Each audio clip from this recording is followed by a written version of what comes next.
গভীর মনোযোগ,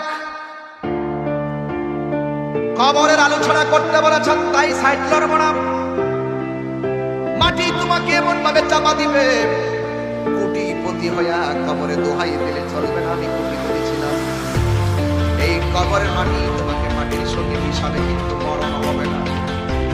আপনি আল্লাহকে বলবেন, আল্লাহ আর সহ্য হয় না, একবারে আপনার মাইরা ফলাও, হাড্ডি গুলো বের হয়ে গেছে, আর সহ্য হয় না গো মালিক।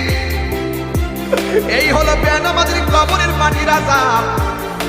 এখন বলবেন মাটি কেন চাপা দিল, তার রহস্য কি শুনে যান। এই মাটির উপরে চৈলান না করে মিনহা খলাকনাকুম, এই মাটি দিয়ে তোমাকে সৃজন করা হয়েছে। এই মাটি দিয়ে তোমাকে দাফন করা হবে। মাটি কেন চাপা দিবে জানো নি?